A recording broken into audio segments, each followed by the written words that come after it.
Before I introduce Dr. Gordon, I want to thank the audience who have persevered in spite of some difficulties which must have made some of you quite uncomfortable.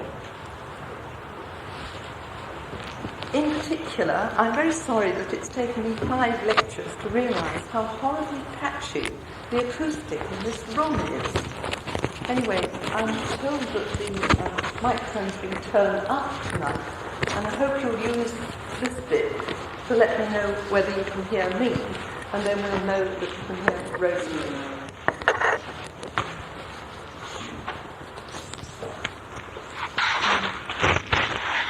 Dr. Gordon is a training analyst and a past chairman of the Society of Analytical Psychology.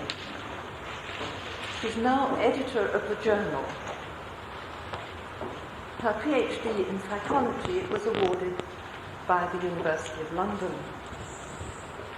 Dr. Gordon has written many papers, and I'm sure a lot of you here have read several of them, on analytical psychology, and she's also the author of Volume 4 of the Library of Analytical Psychology, Dying and Creating, very pertinent to her current theme.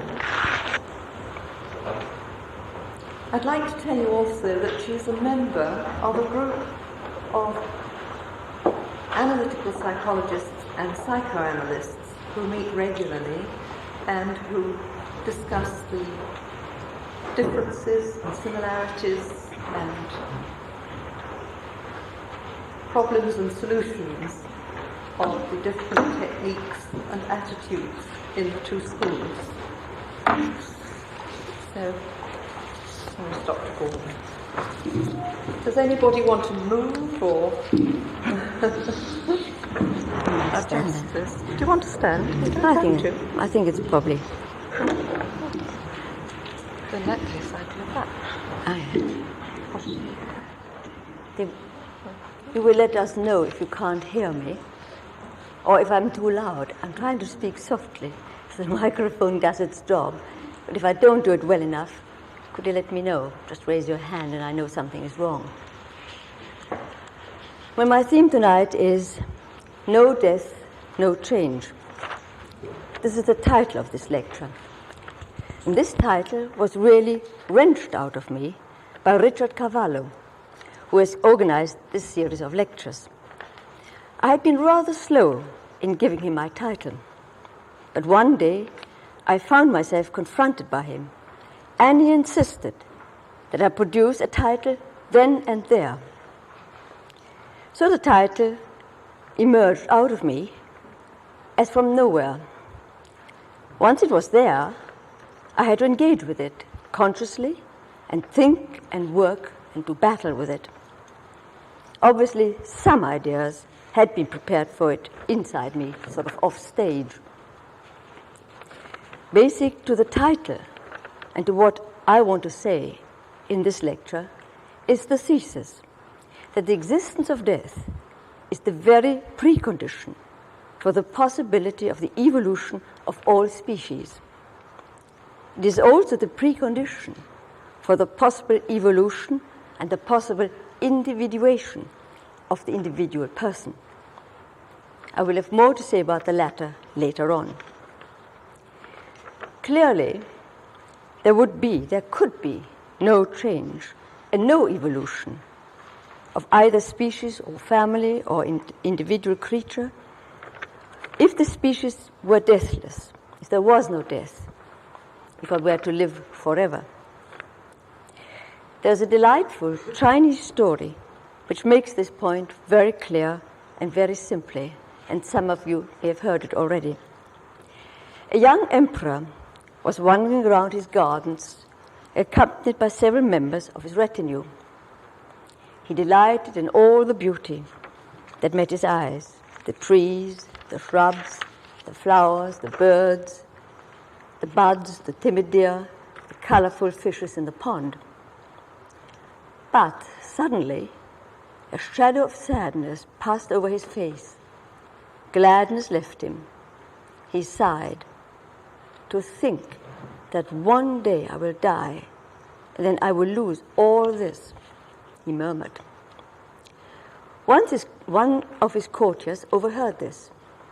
He approached the emperor gently and he whispered, "Sire, if there were no death, this palace and these gardens would not be yours.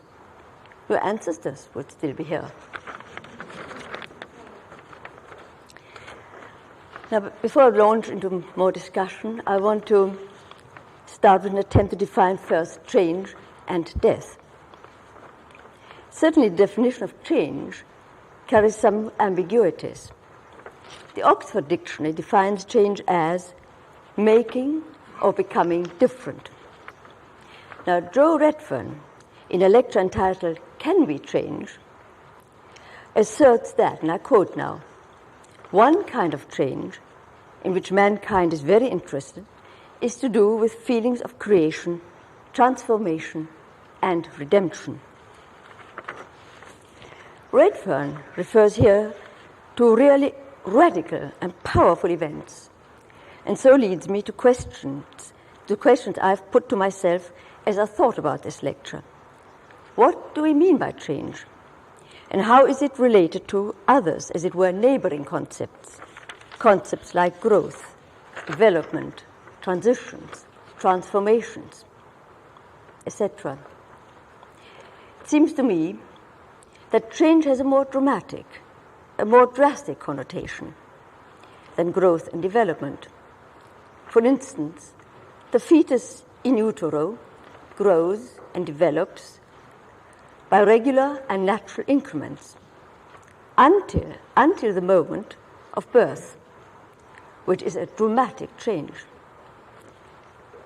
Thus, it may be useful to look at change as contrasted with growth and development in terms of the dialectical laws, growth and development involving quantitative movement, while change represents a sort of qualitative leap.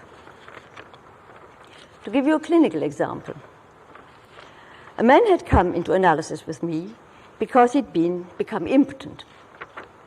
We had already worked together for many months.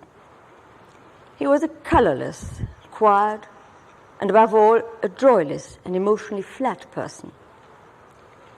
But then, one day, he arrived looking considerably more alive, and he told me with a new and quite unfamiliar animation that he had all of a sudden felt himself emerge out of a fog in which he now recognized he had lived unbeknown to himself ever since probably the age of about 11. I think it was even earlier. This was indeed what I would call a change, a new psychological birth. His moods, his behavior, and experience of himself and of the persons and objects in the world around him were transformed from that day onwards. Not all patients produce such dramatic changes. You will have noticed that Redfern, in the passage from his paper, which I've just quoted, also refers to the idea of change, to such dramatic experiences like creation and transformation. Now, to come next to the definition and discussion of death. Now, you may think that surely death needs no definition or discussion, because we all know what it is. But a study of what is deemed to be death in different cultures, or at what point a person, a culture, or even a plant is thought to be dead, is by no means unambiguous and always the same. There is in fact no unanimity. For the Toraja, for instance, a people living on an island in the Pacific that belongs to Indonesia, a person is declared dead when the family can afford the funeral ceremonies. Before that day, the dead and the living share the same space in the longhouse, and the person whom we would regard as dead is described as being very ill. In other parts of Melanesia, death is identified with ill health and is thus thought of as the opposite, not of aliveness, as we here in the West think of it, but of health. Again, for the Buddhist, death is defined as the loss of life of the unenlightened person.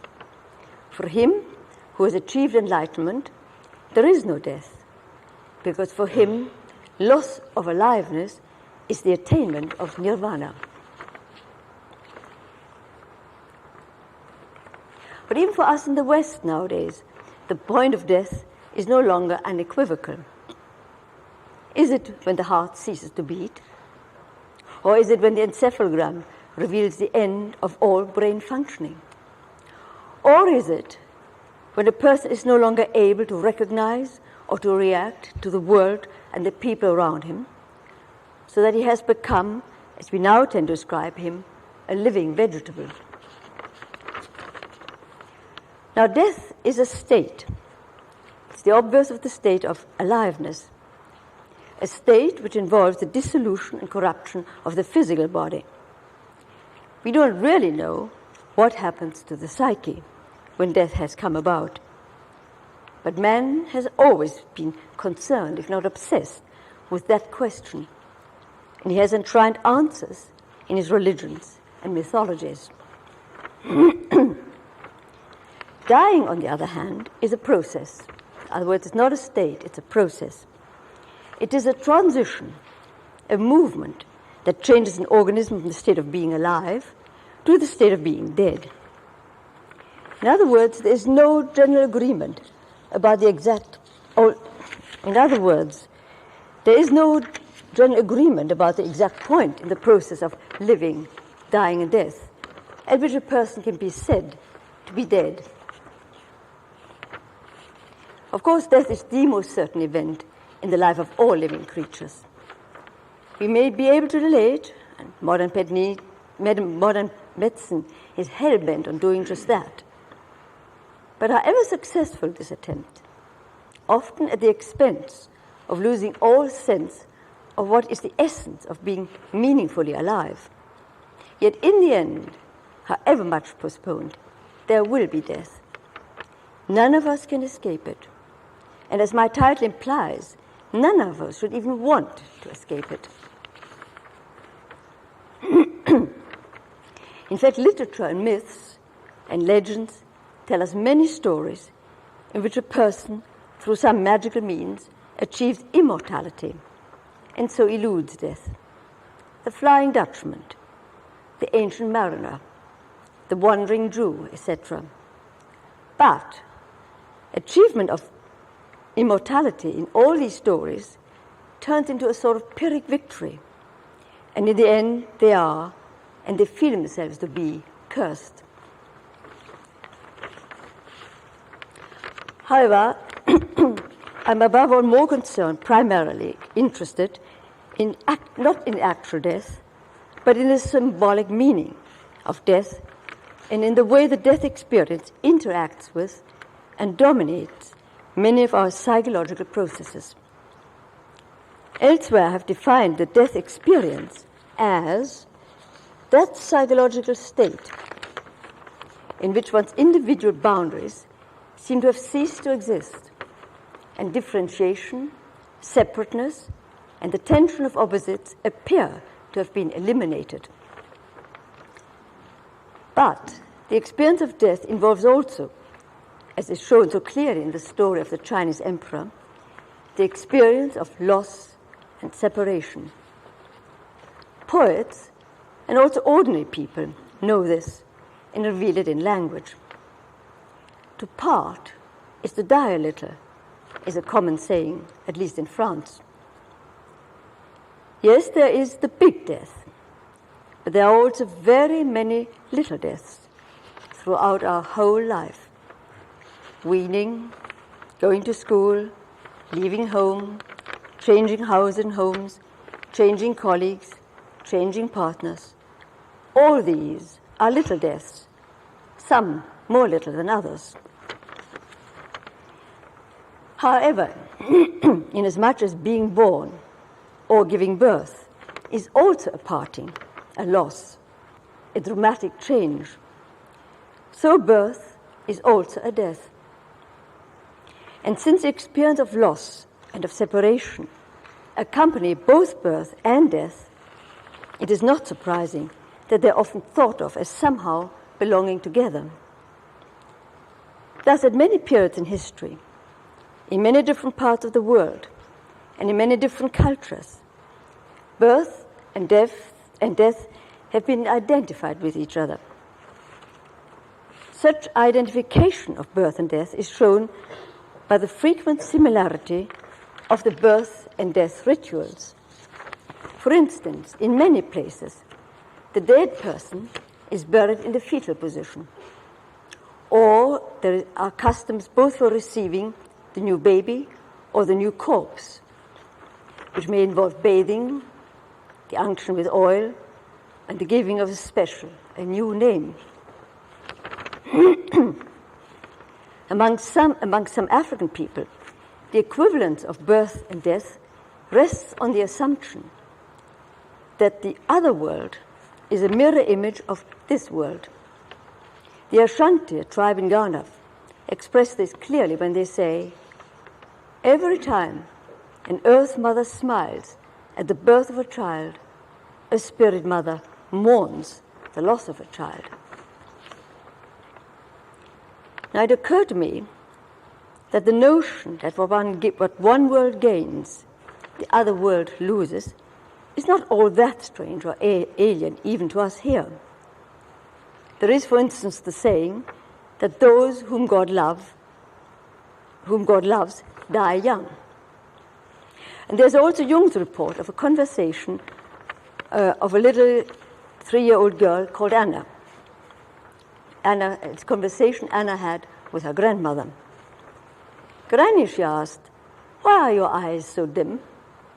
Because I'm old. But will you become young again? Oh, no. I shall become older and older and older, and then I shall die. And then, will you become a baby again? Jung explained this conversation by telling us that sometimes a story went around that children are little angels who live in heaven, then they're brought down to earth by the stork. Indeed, Jung himself linked quite closely both death and birth and described them as being part of the same process. For instance, in his commentary to The Secret of the Golden Flower, he wrote, death is psychologically as important as birth, and like it, is an integral part of life. Or in Symbols of Transformation, he wrote, the highest summit of life can be expressed through the symbolism of death. This is a well-known fact because any growing beyond oneself means death.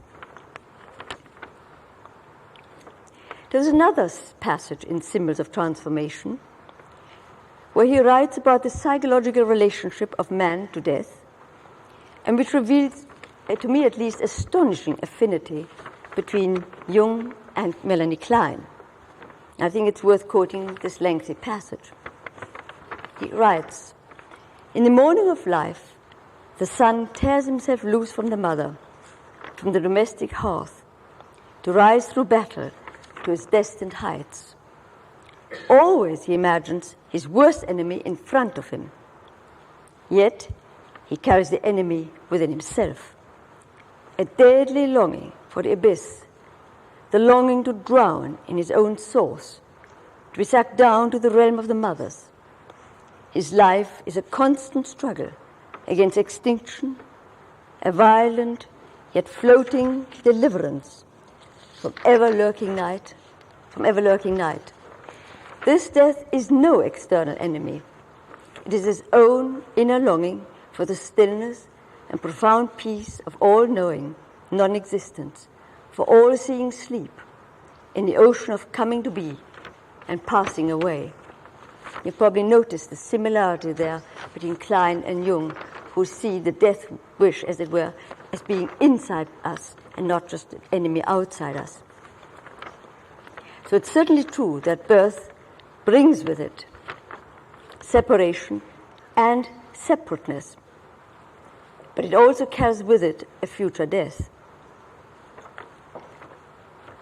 An artist friend of mine has pointed out that it's interesting to note when one looks at some of the paintings of the Nativity, particularly at the medieval ones, how often Mary, the Mother of Christ, is shown to look not at her baby, but into the distance, and her often expression is not only of joy and pride, but also of sadness, because she seems to know that this birth is not only an occasion for rejoicing, it is also an occasion for mourning.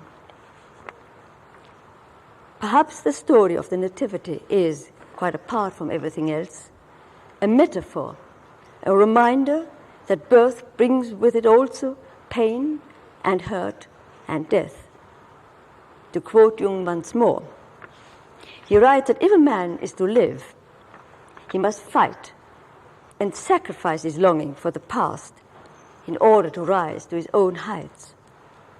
And having reached the noonday heights, he must sacrifice his love for his own achievements, for he may not loiter. The sun too, S-U-N, the sun too sacrifices its greatest strength in order to hasten onwards the fruits of autumn, which are the seeds of rebirth. Thanks very much.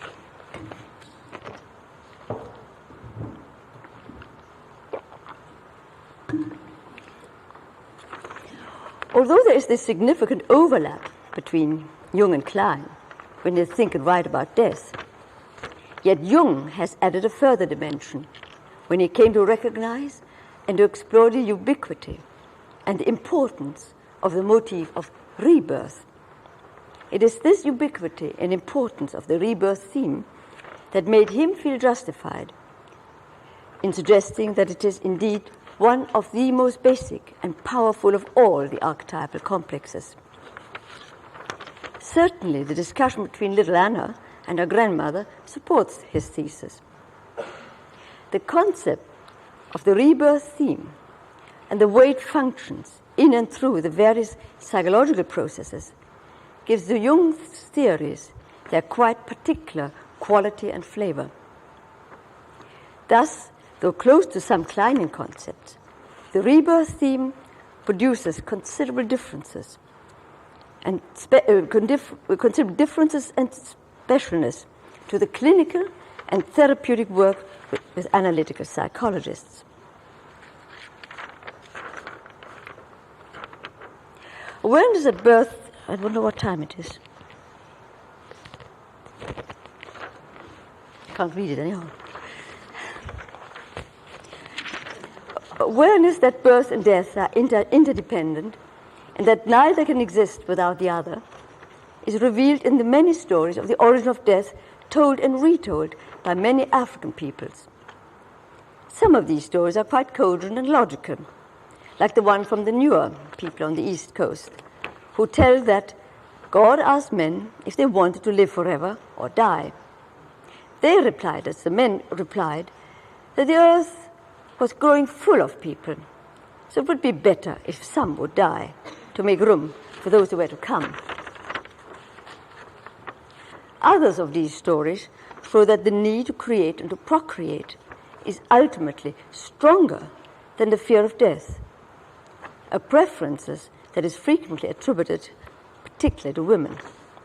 So many of the stories, God asks them to go away and think about whether they want to die and procreate, or not die and not procreate. And it's usually a woman who decides that she'd rather procreate and die than not procreate. And some of their myths seem to be the very opposite of our own, because they seem to reverse our own cause and effect assumptions. The Ethic, for instance, tell of how the first man and woman rebelled against God, and they chose to work and labor and cook and procreate rather than live forever and in dependence on Him, that is, on God. And yet, the resentment and sadness at the transitoriness of life and the longing to avoid and to escape death is also a very pervasive theme. Particularly in the great religions, even though the idea of how such a deathless state can be achieved of what that death state might be like varies a great deal from one religion to the other, from mythology to another. Now, the inevitable interaction and interdependence of life and death, growth and decay, loss and gain, is all too often shown and expressed in analysis. Indeed, the most pervasive theme in psychotherapy is the theme of separating and joining and separating and rejoining and reseparating, again and again and again. Every session, every week, every term, every holiday, every year, every analysis begins, ends, re-begins, until its inevitable final end. Give you a few cases of people preoccupied or showing this complex relationship to death. A patient of mine became preoccupied as soon as she had started analysis with a fear of how terrible it will feel when analysis comes to an end. She simply could not imagine that she herself could one day be different and feel different when it was time to bring analysis to an end. That one day the analysis would move to its own natural ending, and that one day her own growth would make her ready and willing to allow analysis to come to an end. In fact, that our decision to end analysis might be in part determined by changes in her own feelings and needs. This inability of this particular patient to conceive of change in herself left her for the first few months absolutely haunted and panic-stricken by an obsessive preoccupation with the ultimate fate of all analysis.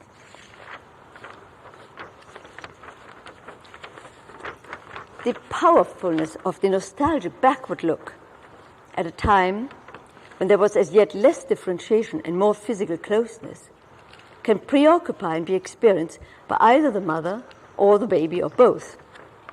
And as I thought about that, it reminded me once more of an adolescent girl who had regressed in many respects to the level of an 18 to 20-month-old infant.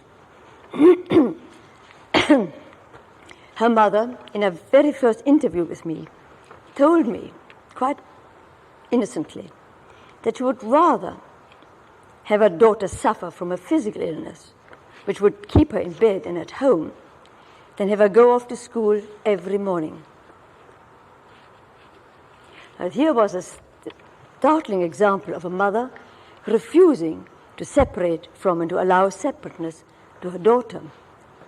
But I think we must also, but it also shows how the mother's resistance to separation fed and fueled the daughter's own temptation to resist separation from her mother, because otherwise such severe regression could not have happened. Another patient asked to be taken into analysis because he had just recovered from a duodenal ulcer and hoped to reduce the possibility of any recurrence. He was the youngest of a family of 5 siblings. His eldest sister had been married to a man whom he loved and who was a sort of hero figure for him. But this man, his brother-in-law, had fairly recently died of a duodenal ulcer. Now, my patient was married himself and had 3 children by the time he came to me. He was very attached to his mother, who had clear, unambiguous, and unequivocal moral values of a puritanical nature. He himself was an extrovert, honest, and a charming man who was socially integrated and very active in his church and in a number of social and neighborhood organizations. But death was for him a frightening and ever-present threat. Now, he spent many sessions telling me and remembering and re-experiencing the death of his comrades in the war. He described in a moving way how he experienced the death of some of them like the loss, like the amputation of parts of his own body. Clearly, here was a man who was able to be deeply attached, but also deeply wounded by loss and separation. After we'd been working through the pain of these various deaths and losses, his gastric and digestive symptoms receded and were considerably reduced. And then we could start an analytic work on deeper psychic problems to do with the shadow, like greed and rage, etc.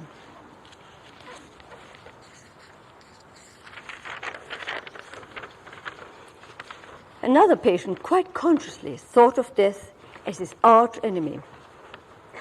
Inevitably, that meant that the theme of death came up often in his analysis, but it always provoked an almost unbearable tension. At the end of one of such sessions, he shouted at me with a mixture of rage and despair, "What is the good of it all? You can't cure me of the ultimate disease, death. Anyway, there you sit like a fish hiding under a stone, shooting out your long tongue to catch its victims." And he stayed away from analysis for 3 weeks. And the first remark he threw out when he returned was, "I've only come back to spite my mother's ghost." And then there was the patient whose capacity to deny the reality of loss and death and whose need to be totally in control was truly prodigious. He was forever chatting, talking. He could not bear any silence in the analytic hour. He made great efforts to control the analysis and to control me, the analyst. He received all remarks and all interpretations like a schoolmaster, examining them, criticizing them. Nor could he tolerate any separation, and so all holidays brought the analysis and his capacity to reaccept me to the very edge of crisis. He held firmly to the belief that death is, and I quote, "an unnecessary inefficiency," as he called it, and that growth can continue forever, so long as the right environment is provided for it, meaning the analyst providing the right environment. In other words, all change in his body and in his psyche was thought of by him to be in the direction of rejuvenation and renewal. Thus he hoped that he was always progressing towards perpetual youth. He died about 2 years after his analysis with me had ended, of cancer, that illness of undisciplined and uncoordinated growth.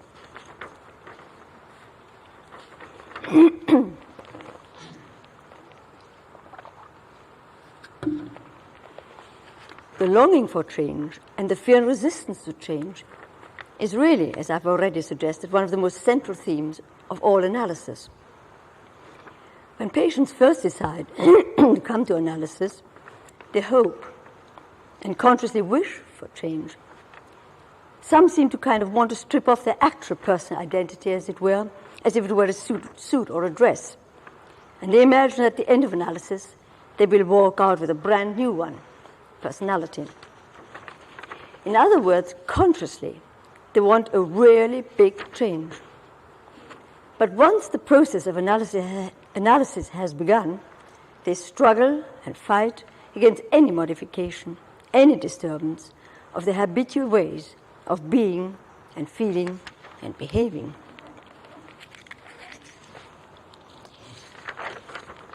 In fact, the fear of loss and change is often, I think, one of the major roots and reasons for what has been called the negative therapeutic reaction. That is, the return or even aggravation of symptoms just when one might have expected improvement. Indeed, a number of unconscious motives have been suggested to account for this phenomenon, such as the need provoked by envy to prove the analyst impotent, or guilt that one might achieve health at the expense of someone else, or masochism, which finds pleasure and satisfaction in suffering and cannot or will not sacrifice this in favor of comfort and health. But Freud, in his paper, Analysis, Terminable and Interminable, has suggested that a negative therapeutic reaction is the result of the expression of thanatos, the death instinct. Freud had postulated the existence of this drive in the early 20s. He conceived it as being opposed to the life instinct and as the origin of the force that drive a living organism back towards an earlier and inorganic state.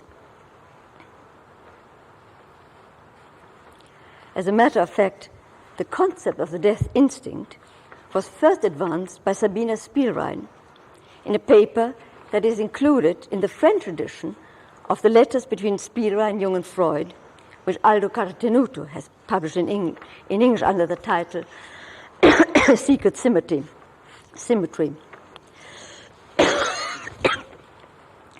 Freud thought that the existence of the death drive could account for the psychological phenomena like repetition compulsion, for sadism and masochism, for aggressivity, and for destructivity of self and others.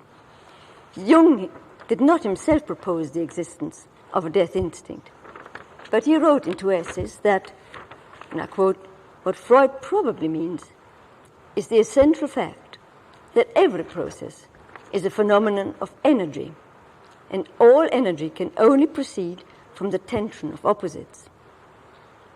It is sufficiently obvious that life, like any process, has a beginning and an end, and every beginning is also the beginning of the end."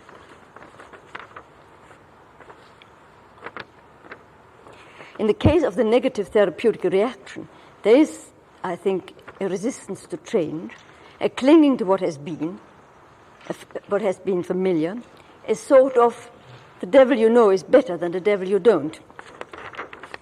It's a turning backwards, a shying away from the new, for one reason or another. It is thus, to follow Jung's remarks about life, a turning away from life, life which inevitably has many beginnings and many ends. Or in terms of the processes discussed in this paper, it is a turning away from the rounds of birth and death. Now, in my discussion of birth and death, I have up to now emphasized, and indeed overemphasized, the negative, the painful part of these dramatic transitions. That is the experience of loss and separation. Now, it's true that birth does involve the sudden, often painful move from what has been known and familiar to this new, dry world where gravity operates and where the neonate must rely on his own breathing, sucking, etc. But there's now also excitement and adventure and the exploration of the new objects and the new persons. And there are new stimulations, sounds, sights, colors.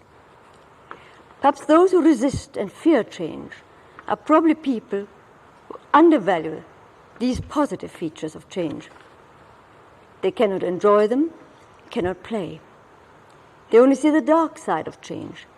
They cannot see its light side and the joys and satisfactions it might bring. And might this very same thing also be one of the factors in the case of people who fear success, which often they sabotage and let slip from their grasp just before it could have been theirs, or else they break down soon after they've won it. Pierre Hultberg has given a good description of such cases in a paper which was published in the Journal of Analytical Psychology in 1985.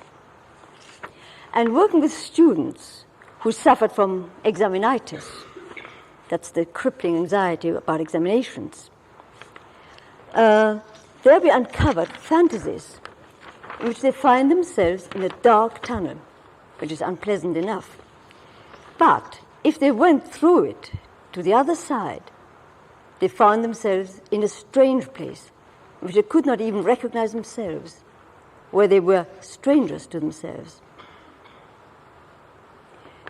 These fantasies and this symptomatology reminds me of the often frightening and painful adolescent initiation rites, which move individuals from one status, one place in their society, to another, a new one. And there's no going back once the ceremony is completed. And indeed, many of these ceremonies actually ritualize a symbolic birth. Talking of birth, it occurred to me that it is perhaps not too whimsical or too absurd to suggest that there might be a parallel between the birth-giving process and the creative process. Both seem to be composed of the same 4 stages, and they both involve along similar lines. To remind you, the 4 stages of the creative process, as discovered by scientists, artists, psychologists, are 1, the stage of preparation, 2, the stage of incubation, 3, the stage of inspiration, and 4, the stage of critical testing.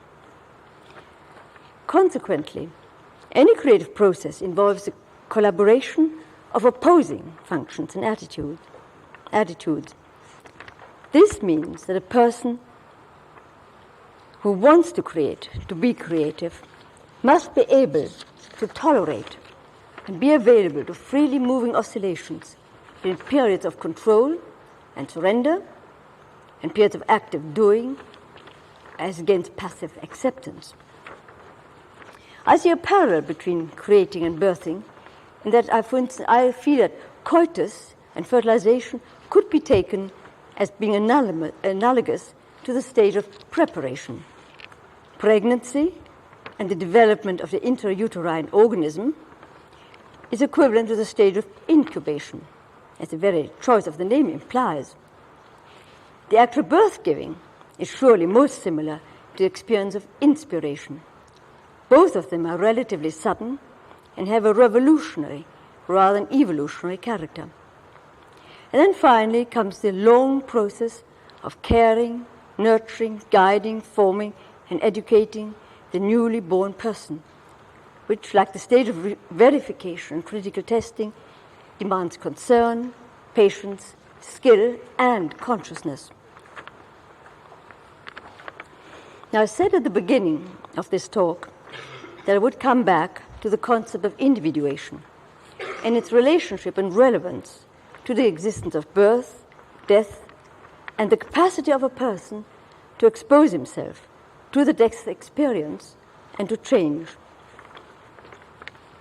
Individuation is a psychological process that Jung has named and then explored with particular care and interest. It is a dynamic process which he has defined as the development of the psychological individual as a differentiated being from the collective psychology. That's differentiated from the collective psychology. It is a process of differentiation having for its goal the development of the individual personality. Individuation is practically the same as the development of consciousness out of the original state of identity.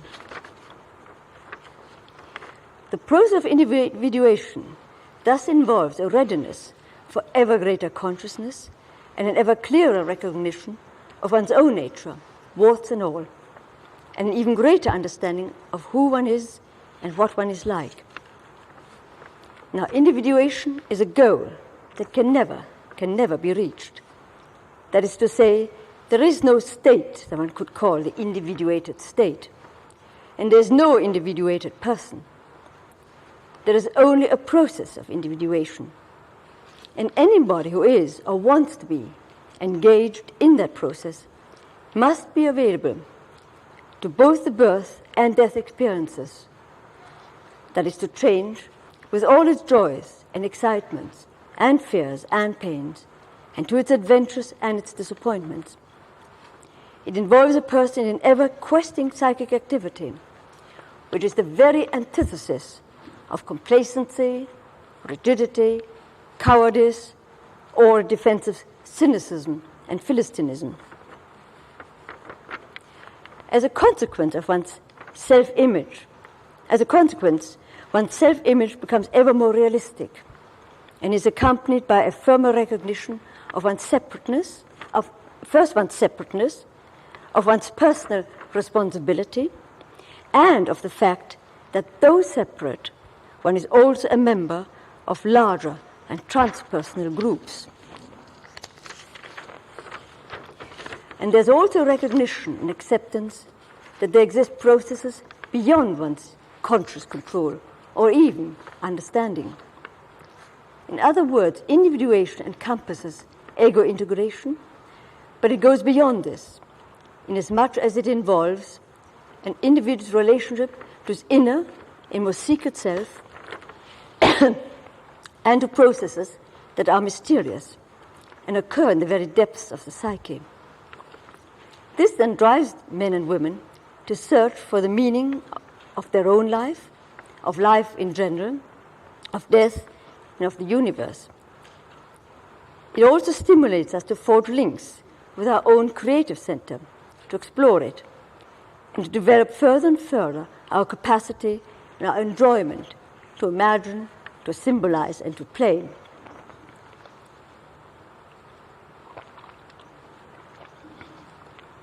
Furthermore, individuation aims at order and synthesis, at the coexistence and interaction of ever more comprehensive and differentiated wholeness. All this may bring about an ever-growing compassion, both for oneself and for an ever-widening circle of other people. Consequently, individuation is not necessarily only an introverted or self-centered activity. It also involves the evolution and sophistication of outgoing, that is, of extrovert qualities. And it encompasses past, present, and future, both separateness and togetherness, continuity and change, both birth and death. And this makes me ask my last question. Is individuation perhaps the brother, or at least the cousin, of paradox? Thank you.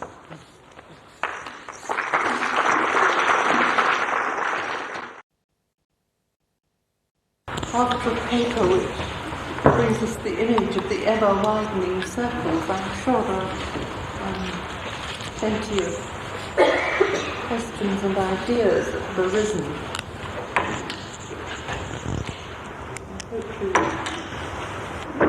Quite struck by the powerfulness of that one phrase that you said about the undisciplined perpetual growth. It just suddenly just tripped up into cancer, and it just set my mind going. Just trying to get to all sorts of other things that you were saying. Can you think of some? Oh yes, one. For example, that there is that it does contain that paradox of when people do really want to keep on going and can't contain that some things have to go to an end, that the end comes upon them anyway. In the same way that if they don't do something consciously, that it comes up unconsciously anyway and gives them that lesson, that they still have to deal with it. Yes. Thank you very much. Yes. I suppose it's a bit like a manic-depressive state, isn't it? When you're in a manic phase, you can't stop. But somehow usually, not for everybody, but for most of us, there's a price to pay, which is slowing down, depression, sleep, exhaustion, or whatever. Last year for myself, but I had to write, or I wanted to write a major paper, and I talked in this way for a very long time. The seed was being planted, and then I became pregnant. But it was absolutely real. I felt I was pregnant with the paper, and then I gave birth to the paper. And this was very striking, as you were saying, and then came the long process. What you call the critical reality process. Yes. Of Yes. sorting it out. So I was very struck with that. Oh, good. Yes, I think people like poet Rilke talked about giving birth to a poem out of the depths of his inner world. And I must say, I find that if I write a paper, or have to write a paper, I called it the other day, I've forgotten now. Can I have some water?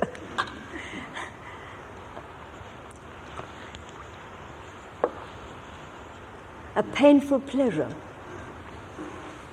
It's wonderful and it's terrible, and it really hurts. I think all creation of all jobs, I mean, one spends longer time not doing it than actually settling down to doing it. I'm sorry. But it gives me a chance to repeat it. In the creative process, you have these 4 stages of preparation, which is to do with attention, learning, getting your skills ready. Then very often you come to the incubation, which is one of the most painful periods, when you suddenly feel it will never come out of you, you've got to the end of it, there is no answer. Is anybody, can you hear me? And very many people get so depressed at that stage that they give up. Many people, it's the sort of, you end up in bed sleeping on it. And if you're lucky, you wake up the next morning with an answer. But the stage of the incubation is an interesting word that the scientists have used this term, which after all has to do with what happens to eggs and people when we develop in utero. So incubation is a stage of waiting, of getting more and more discouraged, more and more feeling that you're not going to make it. There is no answer, or you're not going to find the answer. And then one day, and that's the stage of inspiration then, suddenly the answer's there. And artists and writers and even mathematicians, the scientists, all sorts of people describe how this answer suddenly struck them. Kekule is a famous example, who sat on a bus, falling asleep, having been worried about the carbon molecule, and had the answer as he woke up. At least he thought he had. Then he had to go home and test it out. So the answer is often felt as coming from somewhere else. It's come to you. And it's revolutionary, it's sudden, it often feels they're coming from outside, from somebody else or something else. And there's a sense of certainty about it. That is the answer, it's usually the feeling. Whether it really is or isn't, it's going to be tested in the 4th stage, the stage of critical testing. Now, I thought we could think of the reproductive cycle in similar ways. First of all, there must be a fertilized ovum. So coitus and fertilization is the preparation. Then you have this long stage of incubation, when the fetus and the embryo develop inside you. Mother and infant and fetus develop together slowly by small increments, every day a little bit more, new little signs and so on. But then comes birth. And that is, I think, equivalent to the state of inspiration. It's sudden, it just happens, it's painful and exciting. And after that comes looking after the newborn, educating it, disciplining it, feeding it, nourishing it, teaching it, whatever else. And this, I thought, was equivalent to critical testing. It's just a game I had with myself, trying to see if I could find an equivalent in these 2 processes.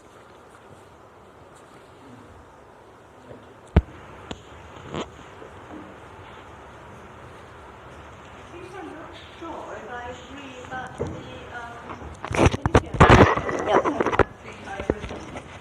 about the birth as actually being the inspiration. I think I felt doubtful about that the first time we said it, and I still feel a bit doubtful. But it is possible to have a very long and arduous birth. Oh, yes. It doesn't come like a flash.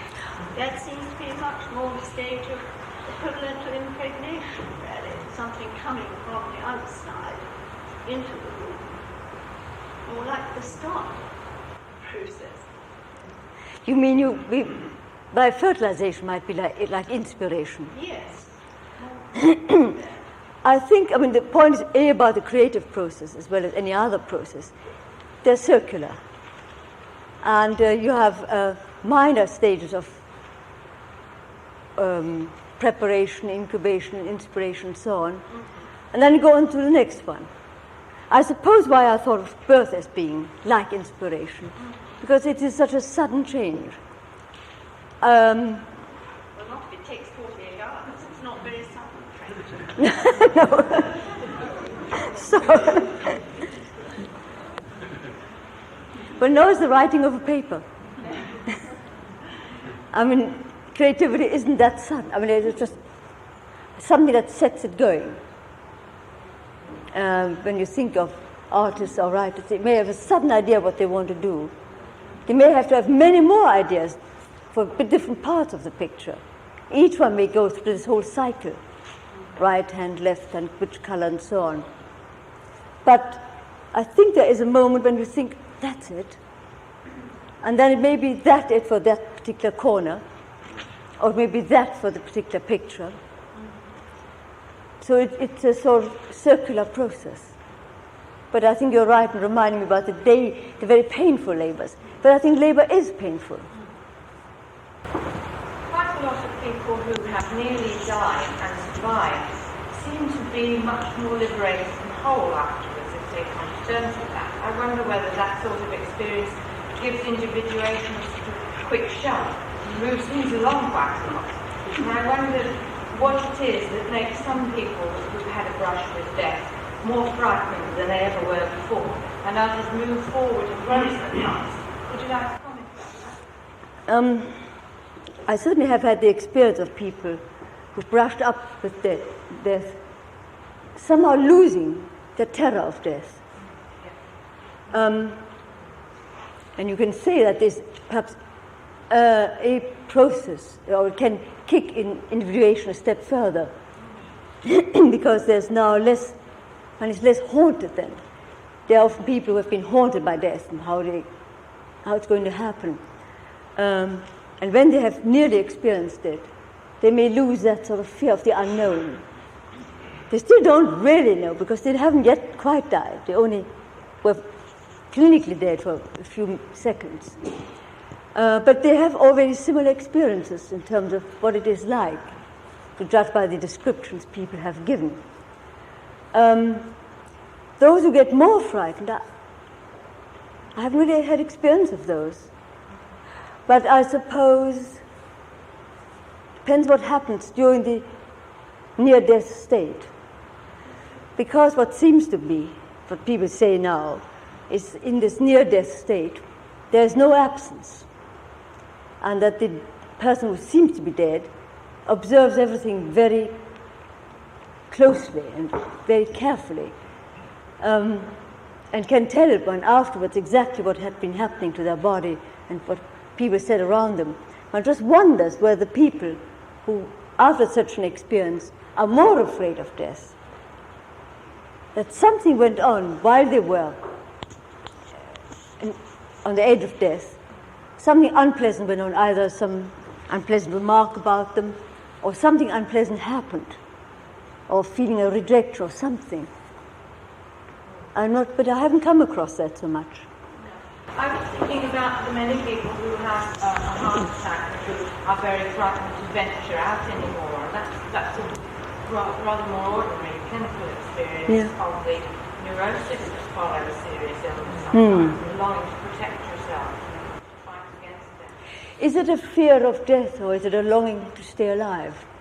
I'm like the emperor, who couldn't bear to be dead because he didn't want to lose all the lovely things he'd got. Well, it certainly doesn't work very well for them because they live less well up in this. Yes, they do.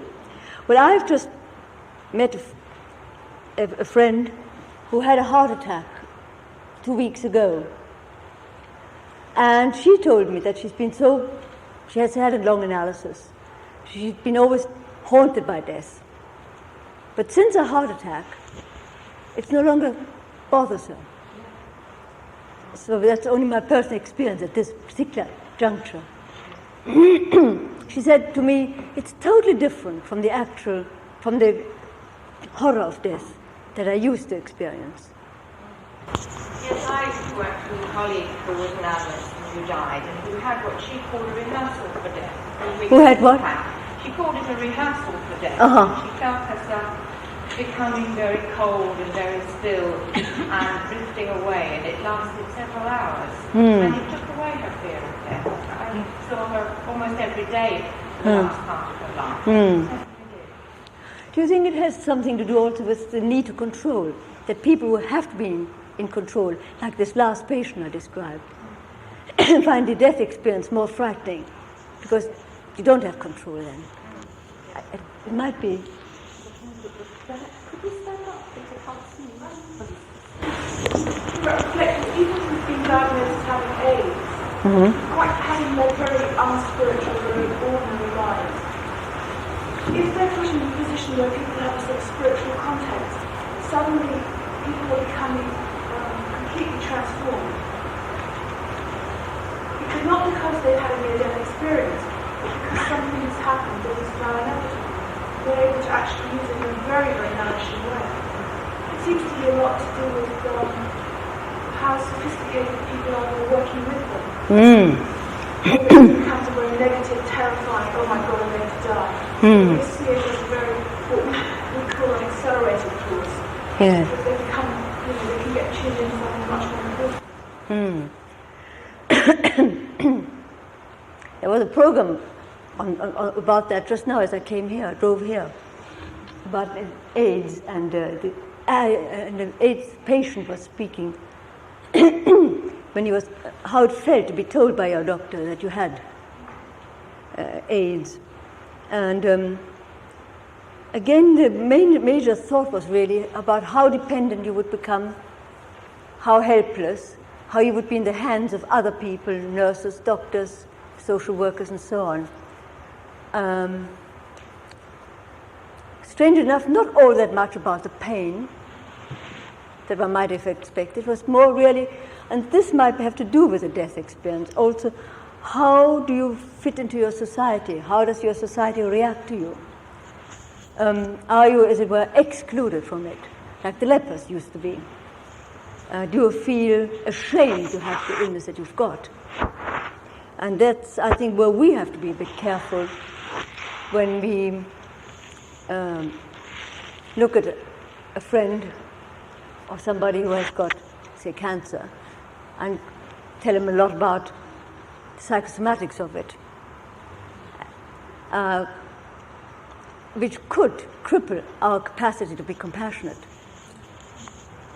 And that's a kind of dangerous thing.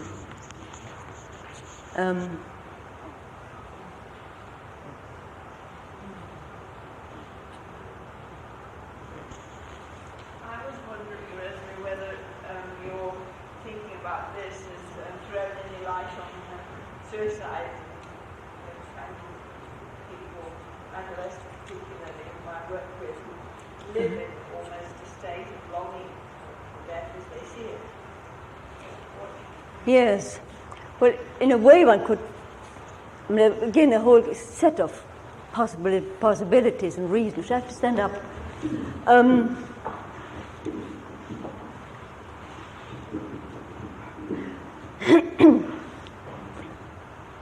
There could be what Jung talks about, this longing backwards, the longing to refuse, to go back into the mothers, to not have to make decisions and struggle against life and carve out a future, but to just sink back into this lovely sort of oceanic, what Freud called the oceanic experience.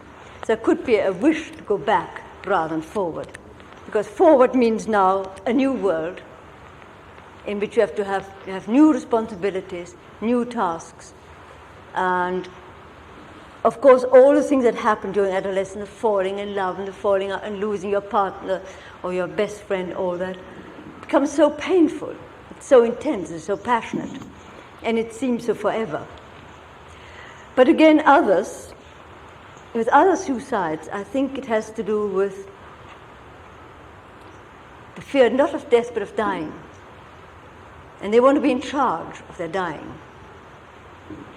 They want to know when and how.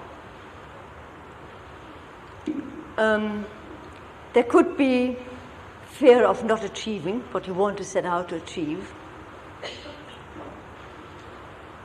I think there's a number of possibilities. I don't know if you can think of others, but these are the first ones that come to my mind.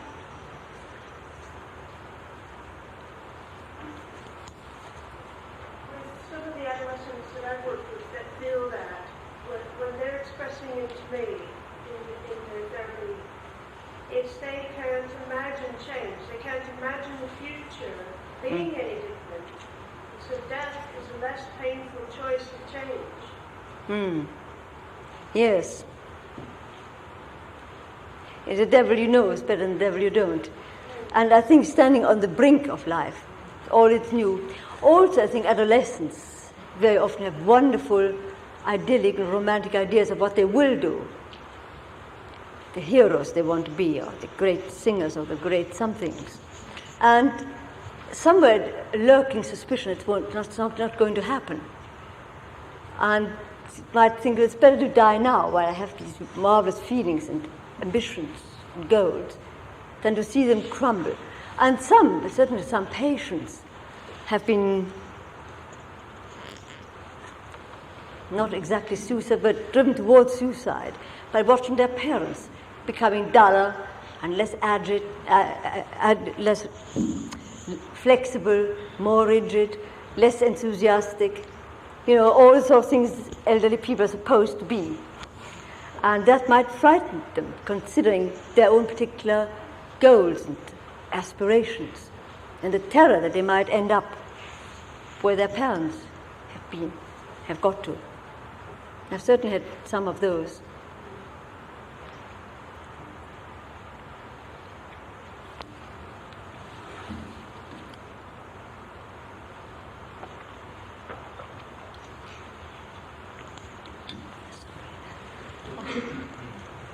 I wonder whether you would relate present attitude to death, it seems to be near taboo, to a corresponding, almost crippling attitude to change, and how we also relate this thing to resurrection. Perhaps a too big a question. You mean you think that there is a distorted attitude to change? Well, there seems to be what is almost a taboo in our present society to death. Yes, death, yes. How you would relate that to your theme? Well, I think our taboo on the theme of death, which isn't quite as severe as it was 10, 15 years ago, but I think it has to do with idealization of medicine, of technology, and so many doctors seem to feel every death is an inefficiency, like my patient thought. You know, they haven't kept this person alive. What's wrong with them? And I think what my patient there expressed about death is just an inefficiency is in a way saying something that I think is going around amongst doctors and hospital staff. There ought to be no death. That is a failure. The attitude to change, I'm not sure what you quite meant. Did you mean at the moment this sort of romantic backward looking to village life or country life or preservation of the earth or whatever? I don't know what you... I was really more thinking along the lines of society that you thought, that in society that perhaps tries to pretend there is no death, in some ways also pretending there is no change, unconsciously. Doesn't seem to quite work out. I'll have to rethink that. Because we certainly have a taboo on death, but we don't have a taboo on change, really. At least there are some pockets now that seem to look backward rather than forward. But it's an interesting thought which I think I need to think about. Elizabeth. I was just wondering if this area isn't about somewhere that we've got to split, but actually what we've lost is the sense of the soul, because we're preoccupied with the body, and trying to keep all the medical attention is about the body. Yeah. So that we haven't got a sort of collective sense that the personal can relate to and find a place, which you related to many other cultures. Mm. We have this much stronger collective base onto which all these things about soul, spirit, body, mind can be set. Yeah. So that, we do have a lot of change, but we can't incorporate depth because of this split. Yes, I think that's very important, because as you say, that we don't know anything about the psyche after death. Yeah. Is there a soul? What happens? And most people feel as if they just don't know. But neither, I think, our sort of obsession with keeping death at bay has made us lose the sense of what life is about. And so we can allow people to become vegetables. And their life is no longer a life worth living. And the doctors of intensity about keeping people alive and the sense of failure if they don't makes them lose the sense of what life is about. I don't know if that links up, but certainly the loss of all religious thoughts of what will happen afterwards makes death. 19th century man didn't like any mysteries. I mean, even the first half of this century, we were still going forward. Everything was possible. There was immense optimism. We'd solve all the problems, even the problem of death. And now I think there's a return to a more sober and less optimistic feeling that perhaps we won't crack every problem. Or what's more, we might in fact create a few more of ourselves. I was thinking about it in terms of running alongside this enormous change in our society. We had this expectation that the caring professions, particularly perhaps medics, shouldn't have affect, for example, shouldn't show emotion, so that we had this terrible sort of dilemma, if you like, that they had to be forefronts of this massive change involved with the body, not with the person. Yeah. And this is what perhaps they're now trying to allow, that there should be affect between. Well, I would have thought we in this profession we are all about personal contact and being related to persons rather than to bodies. But in the more advanced hospitals now, they do seem to take into account that somebody can be there even if they're unconscious. And they're now much less likely to speak in front of the unconscious person as if they couldn't hear it. So there's a certain development going on there, as if there's something, I mean, the various out-of-body experiences that so many people seem to have about, when you have a very high fever or very ill, how you seem to sit by the ceiling and look down on your body. Jung describes that, but lots of other people I've met now have had this experience. Now, who sits up there watching what is done to your body?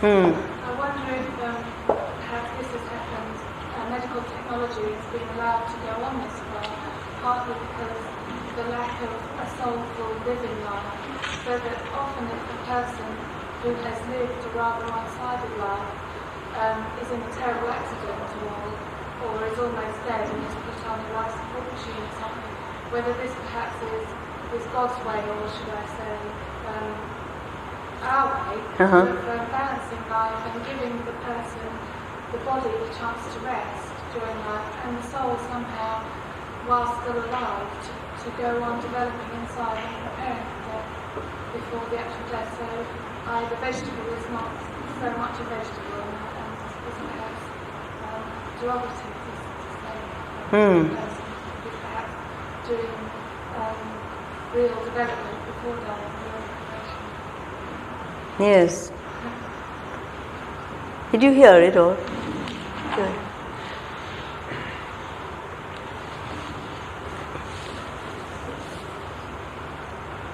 Afternoon. You said a bit more about the individuation process, including not only individual growth but also the social context. Because when we talk about the creative process, it seems that the birth, the inspiration, or whatever, it's the stopping or the death of the discussion with yourself about your idea, your book, your child, or whatever, and launching it into the world. And what end? Launching it into the world. Yes. In a way, I think it's something that I wish you would please talk more about going from that individual to going into the world, in the creative process. I'm not sure whether I fully understand, but if I'll try and answer what I think you have asked. That individuation has had tended to be thought of as an internal development, which is in some sense self-centered, that you climb to ever greater insights and a further development of your inner world.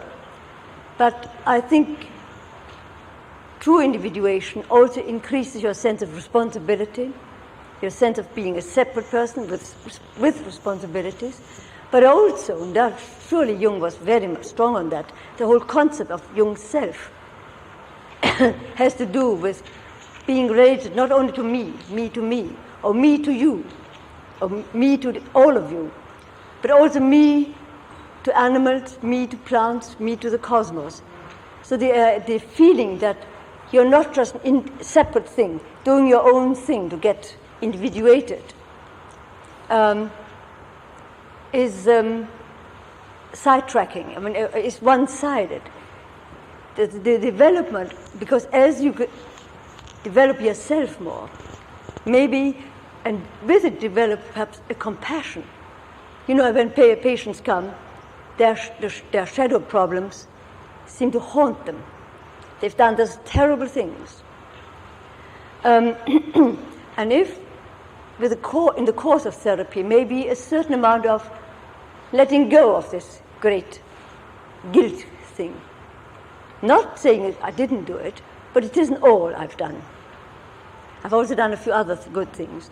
But also, as you can become more compassionate towards your own weaker spots or your own misdeeds, so you can become more compassionate to other people. And as you get a wider area of yourself is opened up towards consciousness, so you can open yourself up to a wider range of people and remain connected with them in some way or compassionate to them. And this is what I said when I said it isn't only the introverted functions that you develop through individuation, in the process of individuation, but also the extroverted functions. That's the relationship to other people, the understanding of other people, the compassion with other people. Is that what you were after? It's because it seems to me if you make a creative, if you dare to do something creative, you dare to begin that dialogue when you launch the idea, the book, the sculpture, the dance. I mean, is there a sense in us that we must connect with them? That we must connect? Is essential because we What? I see a lot of pain when people try not to. I didn't catch the... Is it essential for people to launch the creation and relate to the outside world? Oh, yes. Yes, but there, of course, we often think of creativity having to do with making artwork. But it is, creativity goes beyond that. It's creativity in the way we live our life, in the way we relate to other people. And we now quite a lot of scientists, like physicists, do write about how they're creative, how they discovered, made the great discoveries, with an understanding that it takes work and openness, and often the help of other people, particularly nowadays with teamwork. But creativity isn't confined to artwork. Creativity can be creative in the way you go to a play, or listen to poetry, or listen to music, or in the way you live your life, on the way you live your relationships. And it's all to do, I think, with the capacity to be open to change, even change your own mind. Thank you very much. I think at this point we start. I think we've all enjoyed tonight's lecture very much indeed, Rosemary. Thank you. And thank you too for participating and for your questions. Thank you very much.